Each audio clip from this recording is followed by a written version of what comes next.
Welcome to Showtime with Chris James. I will now pick up right where I left off last time.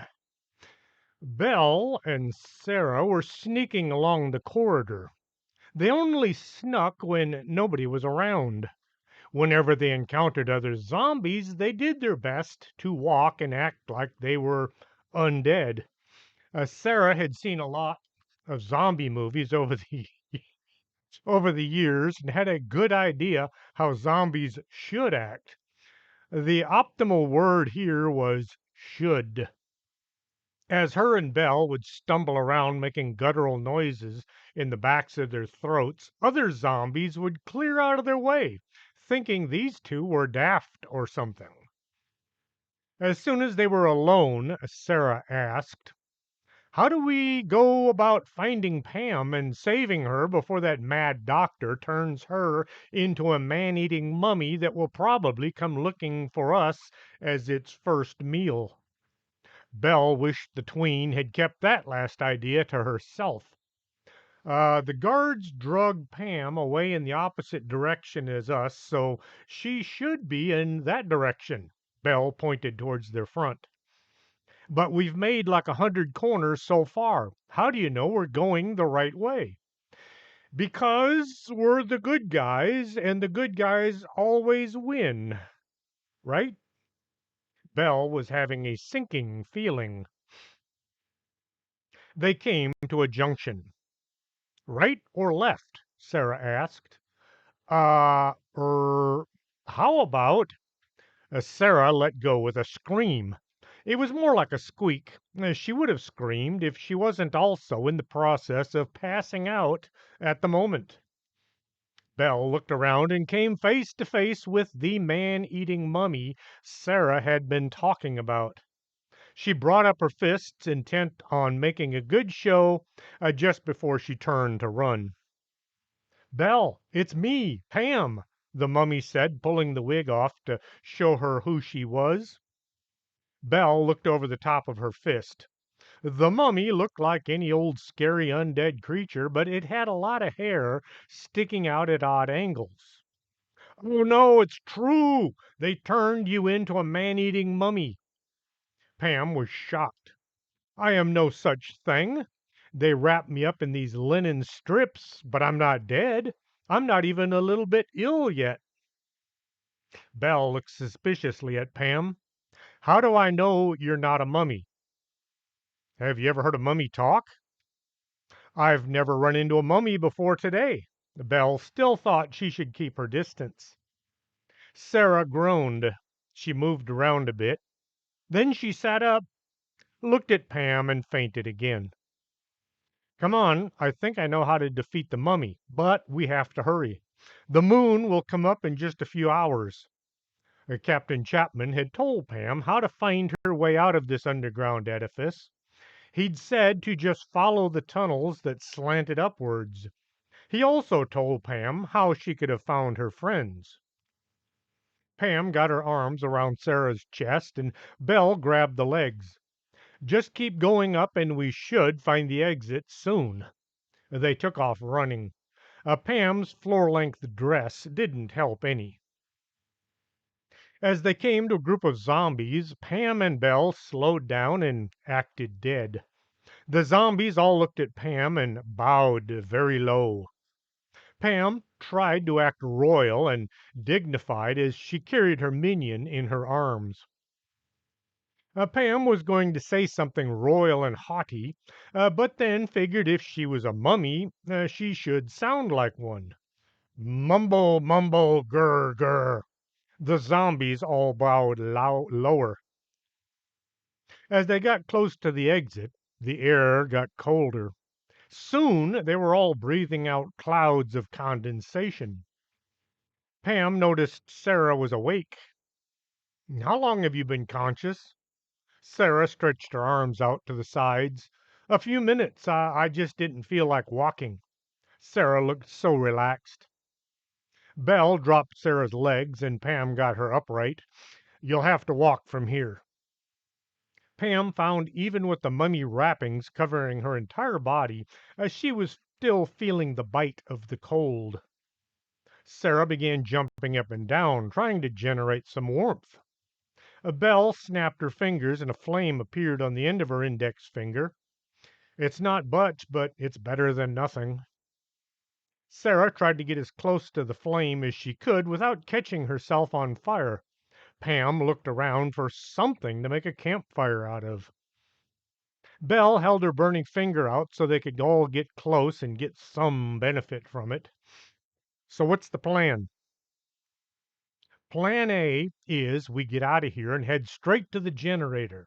If we incapacitate it, then Dr. Ibybad won't be able to zap the mummy to life. Plan B is we shoot the mummy with that golden slingshot you stole, well, found. Then we beat feet for the campers and get warmed up. Once everybody had absorbed as much warmth as Belle's finger could give, that and the fact that her finger was getting too hot, they started looking for the exit. It was snowing outside the tunnel. Pam could see the white flakes as they fell just outside the entrance, or exit, depending on how you were using it. Where are we? Sarah looked out at the whiteness. Pam looked around. I'm not too sure, but look. She pointed out a set of thick cables snaking away into the distance.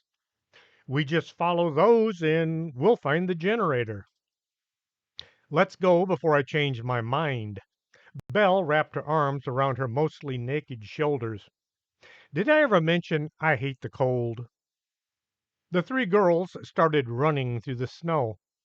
Pam and Sarah quickly discovered their sandals did nothing to keep their feet warm. I'm losing the feeling in my toes. Sarah was worried she would develop frostbite and lose her feet. Me too. Keep going. Pam tried to focus on their mission at hand. Belle tried to cast a spell to make their gowns warmer, but soon found her supply of spell-making energy was limited. She did get them a little comfort from the cold, but their exposed skin, well, that was on its own. The cables snaked around some great big rocks. Pam ran past the rocks and then came stumbling back, colliding with her companions. There's a bunch of guards. She huddled with the others, trying to stay warm. Well, you're their queen. Just walk over there and pull the plug or whatever it is you need to do. Pam looked at Belle. She tried to come up with an excuse that this wouldn't work. I think you're right. Come on, you guys act like my maids. I'm nobody's maid. Okay, just this once. Belle didn't like the idea, but she hated the idea of the mummy coming to life and killing her even more. The three tried to act as if the ice cold wind being driven up their gowns was nothing. They walked around the corner and looked at the horde of guards gathered around the generator. There were 50 of them, all dressed like Egyptians, only they looked more like Egyptians than any of the other zombies. These guys looked mean. They all bowed, but just enough to show they recognized their queen. They all kept their eyes, those that still had them, focused on her as she approached. Pam strolled along and tried to look high and mighty. She stared at the zombies who all just looked back at her. Bow before your grr, grr, snap, snarl. The zombies all just looked back at her. These zombies looked different from the zombies inside. They looked more like they liked what they were doing and looked forward to serving their king when he got back from being dead, if you could look that way. Grr, grr, snarl, snap. Pam was losing her character. As Pam drew close to the generator, the zombies all moved into her path. They all held their weapons a little higher. The implies threat were more than implications. Pam tried to breeze by the zombie guards, but they refused to let her pass. Grr, snarl, one of the guards pointed with his sword back the way they had come. Pam tried to resurrect her portrayal as the Mummy Queen. She turned her back on the zombies and walked away. She had to fight the urge to look over her shoulder or run for her life. Once the three were back around the rocks, they huddled together to fight the cold. Well, that didn't work out like I'd planned. Sarah had to pull her head away from Pam's arm to say, "Now what? How do we defeat the mummy if he comes to life?" She had a snot streamer connected to Pam's bandaged arm. "Plan B. I need that slingshot. You two take shelter in the campers, and I'll run over and get the weapon and return. Then we'll show him who's boss." They shivered and shook as they made their way for the campers. Pam walked up to the door and knocked. The door swung open. Bobby stuck his head out. He saw Pam, screamed, and then vanished back inside. "Shoot!" Pam pounded on the door some more. "Open up! It's us!" The door opened at just a crack, and an eyeball could be seen. The door slammed shut again. Belle reached up and grabbed the handle. She yanked, and the door opened. She stormed inside with the others right behind her. All the students, as well as Professor Wackenbottom, were all trying to crowd in to the far corner. "Oh, man, what are those things?" "I told you the place was haunted." "We're all gonna die." "Somebody sacrifice themselves to save me from these monsters." "Help!" Pam looked at the struggling pile of humans. "It's us, Pam, and we're the ones staying in the cabin." "The cabin is haunted." "They've been killed and transformed." "We're all gonna die." Pam saw they were getting nowhere. "Where are the keys to one of the other trailers?" She used her best Mummy Queen voice. Priscilla, the one with the really bright red hair, pointed a shaking finger at the wall. Pam looked and saw a bunch of keys hanging from a hook. She grabbed them and turned to the door. "Let's go see if we can thaw out." She led her friends back out into the cold. The next trailer in line was the one being used as storage, so Pam led them to the third camper. Unlocking the door, she ushered everyone in, then went in and closed the door. Sarah took a few seconds to locate the thermostat. She set it as close to 1,000 degrees as it would go. As the heater did its best to warm up the trailer, they gathered any clothing they could find that might help keep Pam alive as she made her dash for the cabin. "I found this bedspread. It looks warm." As Sarah held out the bed cover. Belle grabbed a sheet and tried tearing it into strips. She put these over the linen strips that already encased Pam's feet. "Well, this should help some, I hope." Belle cast a spell on the sheets to make them waterproof. With her waning powers, it was more like semi-waterproof. "Promise us you'll come right back here and get us before you go trying to kill the mummy on your own." Sarah gave Pam her best stern look. "I promise. You guys stay warm, and I'll be back in a flash." A lot of things were said that might be a bit embarrassing, so we'll just skip over to the next scene. Pam was running through the snow. She wondered what she looked like to any misfortunate to see her out in the snow. She was dressed like an Egyptian queen, who was also a mummy, with her legs wrapped in bits of sheets and her entire body covered with a bedspread. I looked like a homeless mummy queen. The only thing missing was the shopping cart. The wind was blowing from behind her, so she was being pushed towards the cabin. This was a plus, but it would be a minus on the return trip. Maybe I should have asked for the keys to the 4x4. Darn it, Pam wished she had thought before she'd acted. She could see the cabin ahead, but the sun was nearing the horizon. Soon it would be dark, and then the moon would rise. I wonder why a full moon is necessary for a mummy inside a tomb. There's something else to keep her mind busy. Pam stepped up on the porch and ran to the door. All that exercise was still paying off. She looked on the counter where Beryl had said she'd put the slingshot. Oh man, it's not here. Pam looked around the room. If I was a witch, where would I put a slingshot? Pam thought this was a stupid question. I would put it in that drawer right there. Pam opened the drawer and looked at the slingshot. Okay. The elastic stretchy part was missing. Seeing as this gadget was maybe 1,000 or 6,000 years old, it would have been surprising had it still been there. Pam looked for a substitute. There was an elastic cord on her backpack. It was there for some mysterious reason that had until now eluded her. How could the folks who made this thing have known I was going to need a stretchy band in the future? Pam added this to the things she would think about later, as in when the world wasn't in some kind of a crisis or other. Working as fast as she could, Pam unlaced and then tied the elastic band to the frame.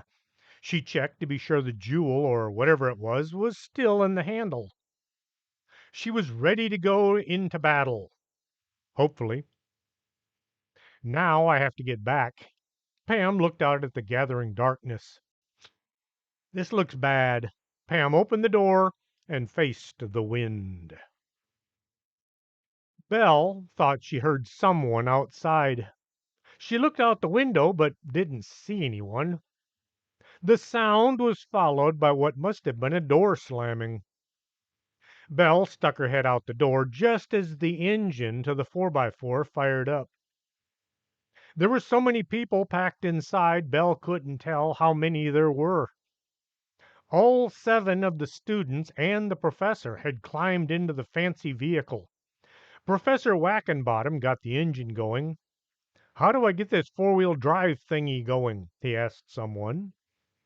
I don't know, it's your vehicle, Doug said from the back seat. Professor Wackenbottom tried pushing buttons on the dash. He fiddled with the gear shift and then he tried the radio knob. How about that button with the 2 4s on it with the X in the middle of them? Bobby asked from the passenger seat. The professor pushed the button and something went clunk. He gave it the gas and they shot away from the trailers, leaving the monsters behind. How are we going to explain this when we get out of here? He was driving north en route to the next town over. There was a big old casino there with lots of people to get help from. The students all kept quiet since they were used to being told what to do and not asked. The mummy wrappings helped keep her face somewhat warm, but her eyes were watering from the wind. This was causing her tears to freeze, which was threatening to impair her vision. Pam thought back to the last time she'd faced such a trip. She'd had to walk 6 blocks through a snowstorm in the middle of July so she could go to work. Later, she was dragged through more snow in a sled pulled by the yard goat. She had been frozen in fear as much as in cold. See the bag company. Here we go again, if you don't know what I'm talking about. The snow was coming down harder as the sun vanished over the horizon. Soon the ground in front of her was getting dark. Pam began to stumble over unseen obstacles. The semi-waterproof sheets did nothing to protect her toes from becoming sore from hitting unseen things. Pam tried to think of things to keep her mind off her aching toes. I need to find out what's wrong with George. What did his doctor mean he only had a short time? This was followed by, I hope George and Wanda come back soon so we can get going for home. Christmas vacation was coming to an end soon. Then Pam's mind sprung a trap on her. What am I going to tell Mom when I get home? I got married to some total stranger who is also dead? Pam shuddered more from the thought than the cold. Maybe I should just stay here. Pam was so worried about all the things she could do nothing about, she was stepping up to the door to the trailer before she knew it. Sarah ran to her and hugged her. I thought you might have run into more zombies or mummies or wound up being killed and turned into a blood-sucking. Stop it! I'm fine. Pam didn't want any more of Sarah's imagination invading her mind. She had enough to worry about already. Belle pointed to the other trailers. The students all made a run for it right after you left. She got a devious look on her face. Let's go see what they left behind worth plundering. No way, I'm still not about to steal anything. Pam thought they'd already been over this. I didn't say anything about stealing. I said plundering.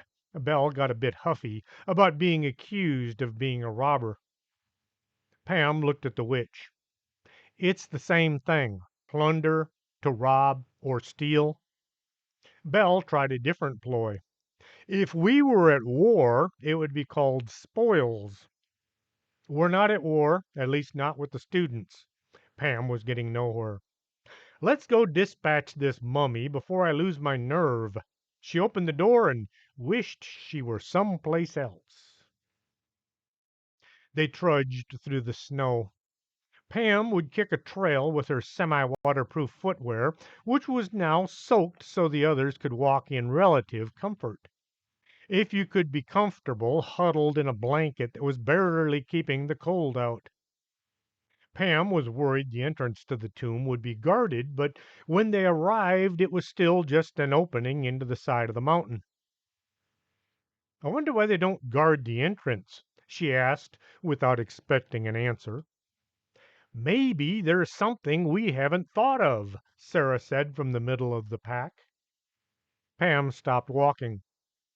Something like what? You know, the thing we didn't think about but should have. Sarah looked around them as if expecting an attack at any moment. Pam began looking into all the shadows for enemies. Considering the sun was down, the entire landscape was one huge shadow. Belle, do you have any more of that fire available? Belle snapped her fingers. There was a spark. She tried again. A tiny bit of smoke drifted away from her fingertip. I'm out. Pam was resigned to walking through the dark. Every so many dozen yards they would come to a small oil lamp that gave just enough light to make the darkness even darker. At least they were in out of the wind. As they walked, they felt the floor was now taking them lower into the tomb. The longer they walked, the warmer it got. They stopped to remove their blankets and sheets. Pam looked around but could see very little. We need some torches instead of these oil lamp thingies. The lamps in question must have weighed at least a few 100 pounds each. Belle had an idea. We can unwrap your mummy costume and then wind it around a stick, soak it in oil, and we'll have a torch. I can't figure out how to unwrap myself. Pam had tried a dozen times, but the linens had been woven into a complete body covering. Anybody got a knife? There was a whole drawer full of knives and forks back at the campers, but they were all plastic, as Sarah had added nothing to Pam's request. With no way of making a torch, the three continued following the long, dark corridor. Pam stopped. I hear voices, she whispered to the others. Sarah tried to listen. Belle cupped a hand to her ear. It sounds like chanting. They must be getting ready to zap their king into life. Sarah had to add, Ooh, your husband will be here soon. She tried to keep her giggles to herself. He's not my husband. We're not actually married, I think. Pam wondered about the legality of the ceremony. No, I'm sure there's some law that the doctor violated. She hoped she was right. They continued following the sounds of chanting. Chanting wasn't the right word. The zombies were making a weird kind of a guttural sound that did kind of follow a rhythm. "We're close, just around that corner. You guys stay." "No," both of her companions said in a loud whisper. "We go where you go." Sarah didn't sound as sure as she wanted to. Pam slowly pushed her head around the corner. The room was bathed in light from hundreds of torches and oil lamps. There were zombies everywhere, all waving their arms in the air and making their version of enthusiastic vocalizations. Pam could see the raised dais with the king sitting in the same place he'd been the last time she was here. The tunnel led out into the ramp that would take them down into the mass of zombies. There were open spaces between the various groups. This would be about as terrifying as anything she'd ever done. Worse than dealing with the frost demon or the shadow being or that mad scientist. "Let's go before they can energize the king." She began to act dead while walking down the ramp. The zombies paid no attention to the three as they shuffled down the ramp and into the throng. The smell was bad in some places and horrific in others. The stench came to waft back and forth like a tide. It was something between walking through an open sewer and a rotting whale. Pam's eyes were watering again. After leaving the ramp, they could no longer see the top of the stage. Pam had to hope they would get to the stairs and reach the top before the doctor was able to bring the king to life. Once the mummy was alive, the zombies would be a lot harder to stop. Maybe. Someone came from the crowd and fell in besides Pam. She turned and saw it was Captain Chapman. "You'd better hurry. That madman is almost ready to throw the switch." The captain spoke in his usual voice since nobody but Pam could hear him. Pam had to whisper, "Where's the switch?" It's a figurative switch. Actually, as soon as the full moon is up, the dead guys at the generator will push a button. Then the king will rise. "Is there anything you can do to help?" Pam was thinking of all the times Sharma had helped her deal with various problems. "I can give you words of encouragement," the captain said with a steely voice. Thanks. I need anything I can get." Pam was now at the bottom of the stairs. The captain ran to the top of the stairs. He waved his arm, showing her that she should hurry. Pam moved as fast as she could. As her head and then shoulders came to the top of the stairs, she could see the cables were attached to the throne. There was a bit of smoke coming from the wooden chair. A loud buzzing sound was building as more power raced through the thick cables. Pam took a few last steps, two at a time. The doctor saw her as she came over the top. "Ah, good. You're here in time for your husband's awakening." He smiled and turned back to facing the king. Pam was shocked, as she had thought the doctor would try to stop her. "He must think I'm a mummy." Feeling absolutely no confidence, Pam started towards the king. The mummy sat in the throne.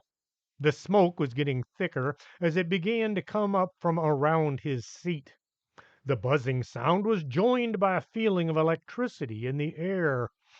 Pam could feel her wig beginning to stand up. The smell of hot mummy filled the air.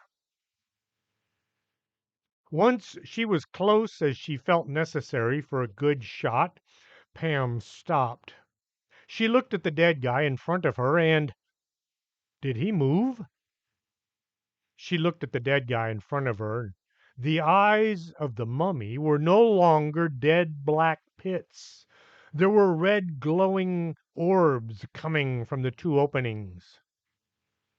As Pam stood there transfixed, the mummy suddenly stood up. The crowd went wild. All the zombies made happy grunting sounds. The doctor held out his hand towards Pam. "Your bride is here to greet you, O King I'm so hep." Pam tried not to giggle.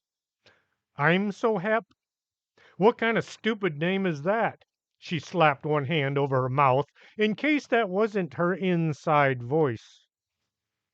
The doctor was looking at the king. The king was looking at Pam. Pam didn't like the look he was giving her. Married or not, that wasn't the way to look at anyone. She reached into her gown and found the slingshot. As fast as she was able, Pam pulled the weapon out, loaded the jewel into the pocket, pulled back, and let fly. The whole thing seemed to move in slow motion. The jewel left the pocket and flew across the space between her and the mummy. It hit him square in the forehead.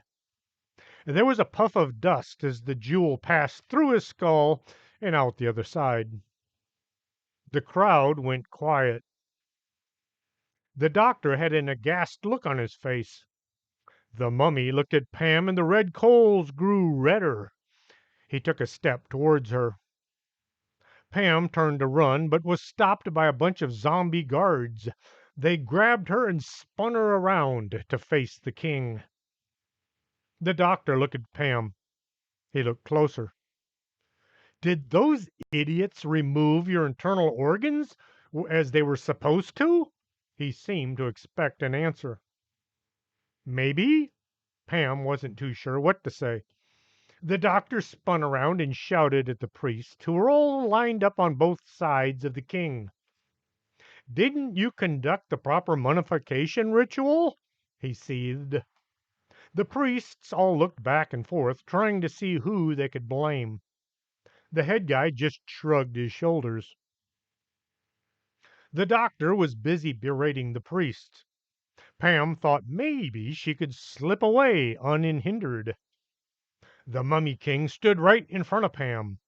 He let go with an evil laugh. His hand grabbed her by the upper arm and he said something in Egyptian. He shook her hard enough she nearly fell to the floor. He laughed some more. The doctor looked at Pam and said, "His Royal Highness has declared that he will deal with you later. Right now he has a world to conquer." He turned to the guards. "Take her away and don't forget her colleagues." Belle had just started sneaking into the crowd when the guard caught her. Sarah was already in custody. Chapter 7. All is Lost. Pam was able to stay on her feet for most of the trip to the room. The guards had dragged her along with very little concern for her dignity or the high standing she should have been receiving since she was married to the king. Belle was dragged backwards along behind her. Her running shoes slid along the tiles as if that was what they were designed to do. Sarah made a trip draped over someone's shoulder. When she was thrust into the room, she still had the guard's arm in her hands. The guard didn't seem to notice. They were back where they'd started earlier that day. The three sat around the table, eating canned fruit and trying to come up with a plan. Sarah and Belle had spent hours cleaning the zombie goo off of themselves. Pam still had her mummy outfit on. She'd managed to pull the linens away from her face so she could eat, but the rest of her was still mummy. "What do you think will happen next?" Belle asked. Sarah didn't bother thinking before saying, "Your new husband will probably want you to cook and clean his place." Pam was trying to not think about him. "Oh, Lord, I don't ever want to see him again." "Do you think he'll try to, you know, kiss you?" Sarah asked. "Oh, yuck! That's horrible!" Now Pam had that stuck in her brain. "I'll bet his mouth smells like rotten cheese," Belle added. "Stop talking about him." Pam was now thinking about being kissed by a nasty smelling mummy. Sorry, I won't mention his rotting teeth then, Sarah tried to help. Do you think he'll take you someplace nice for the honeymoon? Belle chimed in. No more. Stop talking about him. Pam thought maybe she'd get lucky and see Niagara Falls. I hear uncertain is nice this time of year, Belle thought out loud. Uncertain, Texas is right on Caddo Lake. Some of it is in the lake. It's a very small town, a lot of islands. Not too many mosquitoes, Belle continued. Look, he's probably not taking me to Uncertain or Niagara Falls for that matter. I'll be lucky if he doesn't kill me and leave me in some tomb somewhere. Pam thought how nice it would be to see the falls. How about Fall Creek's falls in Tennessee? Sarah asked. Or Turner Falls in Oklahoma? Belle thought all waterfalls were pretty much the same. Pam wanted to stop thinking about I'm So Hep, but her companions just kept bringing him up. I need to get you guys a gift, Belle said. Sarah found an old broom in the corner. It wasn't really a broom, just a stick with some straw attached to one end. She walked over and handed it to Pam. What am I supposed to do with this thing? Clean I'm So Hep's house? Sarah said, No, unless you want to. I was thinking you could sharpen the handle and drive it through his heart. Pam handed the broom back. That only works on vampires and only in the movies. You actually use the stake to hold a vampire down while you cut its head off. Pam had learned this while working with Mr. Armstrong. She had just been promoted to investigator and had nearly gotten killed. See the bag, here we go again, if you want to know what the heck is going on, and you haven't read or listened to any of the other books. Belle pulled one of the tin cans from under the table. You could use this to cut his head off. She caught Pam's look. What? These things are sharp. Ever cut your finger on the edge? These are dangerous. Look, I appreciate you guys trying to help, but we need a plan and quick. There's a lot more at stake here than just my future. King I'm So Hep is going to try to conquer the world. We could sneak out and call the National Guard, Sarah suggested. Won't work. They always arrive after the fact. Or at least in the movies, that's how it's always done. Belle was sure she was right. I got it. Sarah jumped up and down to show her enthusiasm for her own idea. In that one movie, the one with Christopher something or other, he played the mummy. He got set on fire by Peter, what's his name? It looked cool. She knew she had found the answer. Pam thought maybe this would work. Okay, how do I set him on fire? Those great big oil filled thingies on either side of his throne. You walk up to him and you flutter your eyes like you're really in love with him. Then, as you get close, you grab one of the burning lamp things and dump it in his lap. Sarah made all kinds of hand gestures and sound effects. Pam lost interest in the plan. Those things must weigh at least several hundred pounds. I doubt I could even rock them around, let alone lift one. Belle perked up. You tie his linen wrappings to an arrow and fire it into the distance. She'd seen this in a movie somewhere. If you don't know what I'm talking about there, see The Monster Squad from 1987. I don't have any arrows. Pam was beginning to think she, along with the world, was doomed. Sarah came up with another idea. This is what we have to do. We have to escape.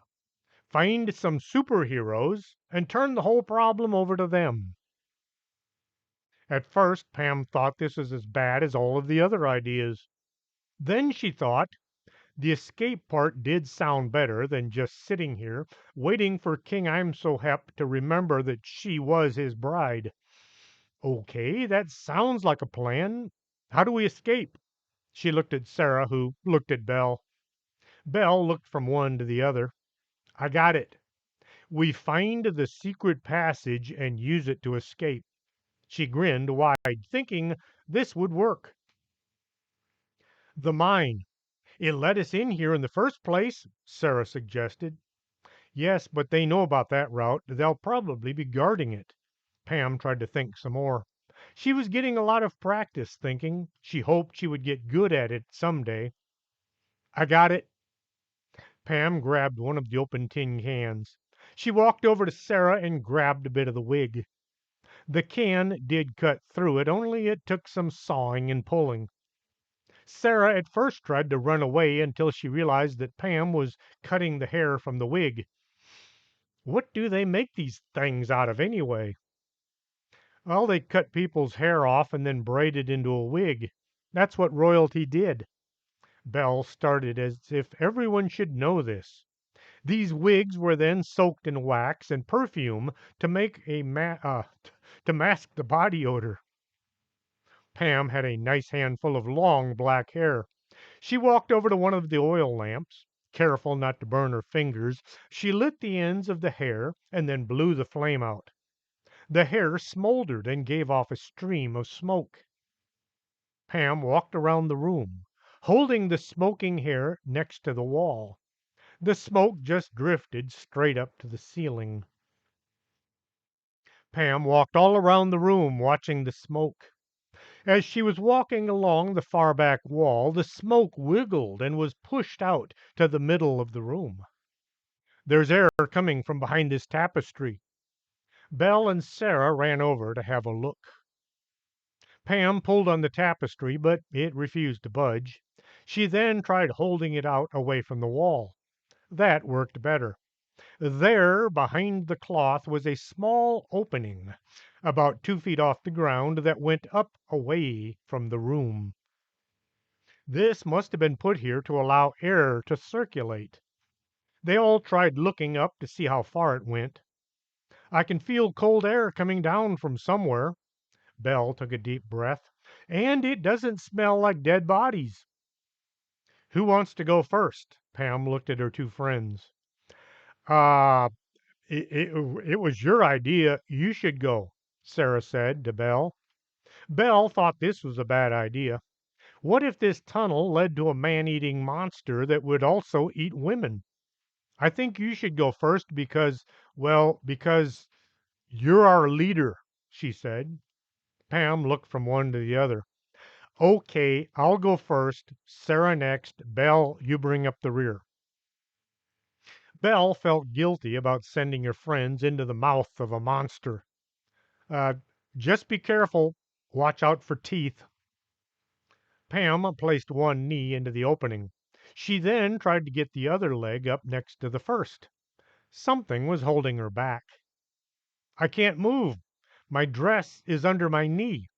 The floor-length gown was trapped under her body. Take it off, Belle said. What, I can't go crawling around in my underthings? You're wrapped from head to toe like a mummy. Who's going to see? Belle was glad her gown only reached her knees. Sarah helped Pam pull the gown up over her knees. She secured it with a string from one of the wall hangings. Pam got busy crawling up the air shaft. Sarah was right behind her. As they got farther up the shaft, the light grew dimmer.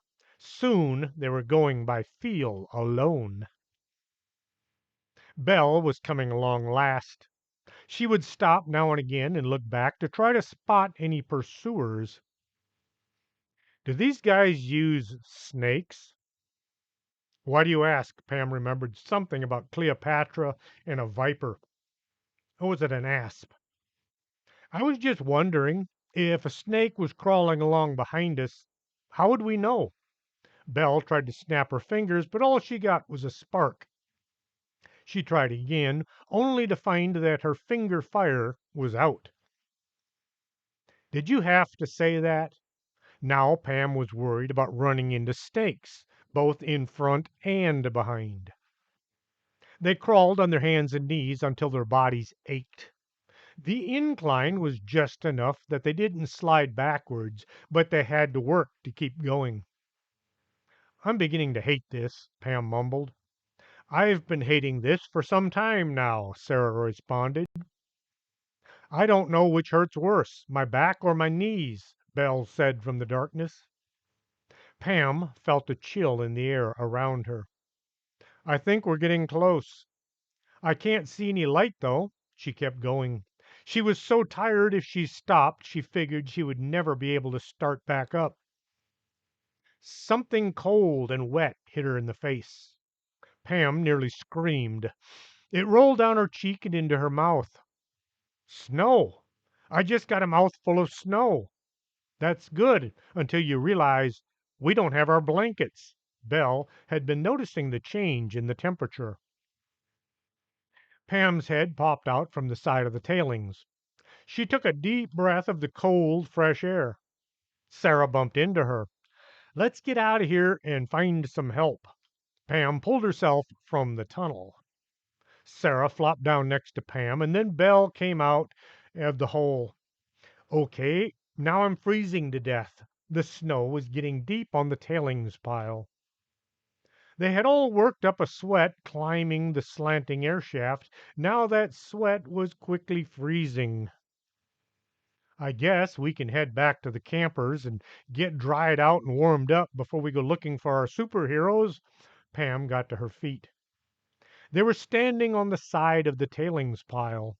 The moon was on the far horizon. Soon it would be dark. Let's go while we can still see. Pam began to pick her way down the side of the hill.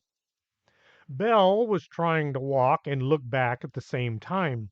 She just knew the zombies or snakes would pop out from their escape opening and come rushing down to recapture them. Her running shoes came down on a slick ice spot. She fought to maintain her balance, but lost her struggle. She fell onto her back and began to slide. Sarah thought she heard something sneaking up behind her. She turned her head just as Belle slammed into her legs. Sarah fell over onto Belle and joined her in her downhill slide. Pam heard the scream just as the twin body bobsled caught up to her. She came down on top of Sarah, squishing the air out of her and making life generally uncomfortable. Belle thought she was too old to be used as a sled. She was about to object to her situation, only to find she couldn't breathe. They made the bottom of the hill in record time. Get off of me, I can't breathe, Belle managed. Sarah just kind of wheezed. Pam jumped to her feet. She looked left and then right. Think the guards heard us? Everyone tried to listen. Maybe it's too cold and they all went inside, Belle said. They're zombies. They don't feel the cold. Sarah managed to get air back in her chest. How do you know? Maybe they feel all kinds of things. Belle wondered if they did, in fact, feel anything. Let's go before we find out. Pam led them in the direction of the trailers. The moon had vanished from the sky. It was as dark out here as the inside of that air tunnel. They were all cold and miserable long before they reached the trailer. If I hit one more rock with my ow, Sarah yelled. Shh! We might attract the guards, Pam tried to reason with her minion. Ow! She hit her toe on a rock in the darkness as well. They moved as fast as they could when the trailers came into view. The snow crunched under their sandals as they ran. Belle, of course, still had her shoes, so she didn't injure any toes, but she did manage to find a thorn that went right through the sole. Ow! She ran on her heel until they were in the trailers. The heater had been left on, so the place was nice and toasty. While Pam and Sarah inspected their injuries, Belle tried to slip her shoe off. The thorn wouldn't let her get the shoe off. She hopped around on one foot until she fell over on the floor. Pam looked at the bottom of her shoe. I need a pair of pliers or a multi-tool or a knife. The thorn was broken off even with the tread. Sarah opened a few drawers looking for anything to remove a mesquite thorn. How about a couple of plastic spoons? Pam looked at the laces on the shoe. I have an idea. She unlaced the shoe, and then it was a simple matter of pulling the shoe straight off. Belle made a squeaky noise as her foot left the sneaker. The thorn stayed with the shoe. The thorn was long and nasty looking. How's your foot? Pam worked it loose from the footgear. Belle rubbed her foot through her stocking. I think I need a tetanus shot. She inspected her stocking for any damage. Okay, we've escaped. We're warm. Now it's time to find somebody to handle this situation. Pam looked out the window at the snow. Pulling her phone out, she saw it still had a tiny bit of charge left. It was way too early or way too late for what she wanted to do. She dialed the number. It rang and it rang, and then it rang some more. Just as Pam was about to hit the end button, the phone was answered. Wanda asked, "Hello, who is this?" She sounded more than half asleep. "Oh, uh, er, good morning, Wanda. Is George there? I hate to bother him, but it's just a tiny bit important. Oh, this is Pam Bogus from the Bogus Anomalous Group." Pam had to keep reminding herself that they were married. Come to think of it, so was she. "Oh, hello, Pam. Is everything all right? Is there a problem? Are you guys okay?" Yes, I was just wondering if the roads were clear from here to there yet." Pam thought that sounded about as stupid as it did. Wanda held George's cell phone out at arm's length to see if there was some kind of a joke she was missing. George rolled over and mumbled something about squirrels and peanut butter. Wanda put the phone back to her ear. "It stopped snowing yesterday, but the sheriff's office said the roads wouldn't be plowed for a day or two." She got a worried thought. "Has something happened? Do you guys need food or medical attention?" Pam didn't want to say because she knew George and probably Wanda would try to get back to them regardless of the dangerous conditions. If the roads were closed, there was no sense in asking the deputies to try either. Belle stepped on a thorn, but I think she's okay now. I have to go. Bye." She hit the end button. "Bad news. The road's still closed going south." Pam looked at the other two. "Those guys in the other trailer managed to drive north. Maybe the road that way aren't so bad," Belle put in. "Regardless, we don't have any wheels." Pam didn't want to walk through any more snow. "There are a few vehicles still out there. The gang all jumped into that fancy four-wheel drive thingy and booked it. We can't just take somebody's vehicle." Pam considered this was as close to stealing as she didn't want to get. "Let's see. Steal a vehicle and save the world, or not steal a vehicle and everyone dies. Which should we do?" Belle gave Pam a big smile. "We don't have the keys." Pam was getting close to the right but wrong decision. "I'll bet we can find them." Belle opened the door and just about closed it. The cold was still out there. All three made a quick dash to the first trailer. Once inside, they got busy looking for keys.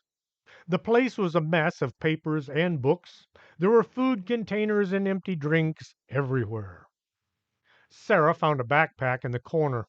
She dug around in it. "Got 'em." She held up a set of keys. "Okay, now we need to figure out which vehicle they go to. I had the best I I it had best be that nice-looking pickup." Belle stepped out into the door. Pam tried the key, but they didn't unlock the new truck. She tried them in the old beat-up rust bucket, and the door went click. Pam put the key in the ignition and turned it over. "Let's go before I change my mind." Sarah cranked the heat up to full blast. Pam looked at the two shift levers. "This is old school." She shifted into four-wheel drive, but nothing happened. I think I need to lock the hubs." She looked at the others to see who would volunteer. "Lock the whats?" Pam got out and looked at the front wheels. There, in the center of the hub, was a locking bar.